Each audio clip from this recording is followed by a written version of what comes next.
Legionbound is a highly anticipated pixel art autobattler RPG that may just be many people's next addiction. It could even have similar success like Ball X Pit. Now this game has roguelite mechanics mixed in. The short version is, you put together a fantasy party, the fights run on their own, and you slowly grow that party from a small handful of heroes into a small army of up to 50 people that will be on screen at once. What makes it stand out, at least to me, is that it leans hard into messy abundance instead of careful 4-person team building. This isn't a game where you're perfecting a tiny squad. Instead, you're shoving more and more bodies into your formation and watching how the class combinations behave once everyone starts swinging at the same time. Here's how a run actually goes. You pick a starting team from a roster of around 30 classes. Pretty standard fantasy stuff at first, like Barbarian, Rogue, Wizard, Paladin, Cleric, Ranger and Samurai, plus some less obvious ones, like the Mercenary, who scales off how much gold you carry,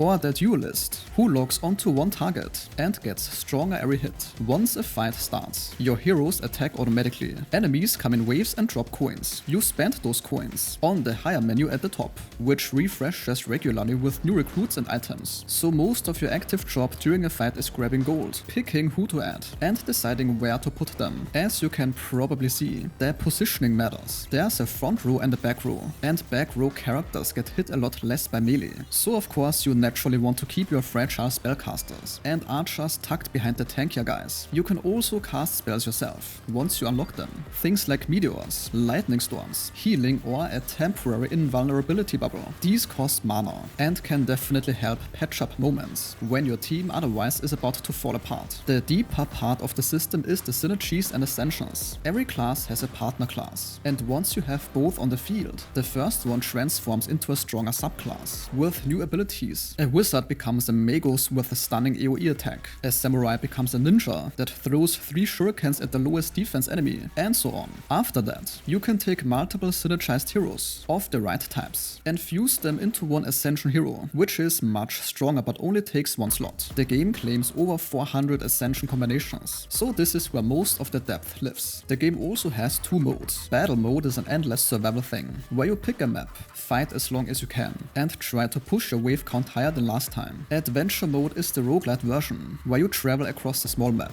pick which fight to take next, based on the rewards and modifiers it offers, and slowly construct buildings between battles that give passive bonuses, like the dojo for extra defense and dexterity, or the mine for free items after fights. Each path has trade-offs, like enemies infused with poison or curse effects, and you build your team toward whatever the final boss, the Endbringer, throws at you. Now of course, even if you lose, you keep skill points that then go into a fairly large skill tree. That tree gives flat stat boosts to specific class types, unlocks new heroes, and makes your future runs a bit smoother. You can also respec this whenever, which is nice. Of course, the game is not flawless. The screen does get pretty damn cluttered once you have 30 plus heroes packed together, and clicking on the exact unit you want can be fiddly then. There is, based on my knowledge, no pause and rearrange option, so moving people around during a chaotic fight is awkward. The reroll course in the higher menu climbs fast, and never seems to reset, so some runs you just can't finish out the units you need. That developer is definitely listening.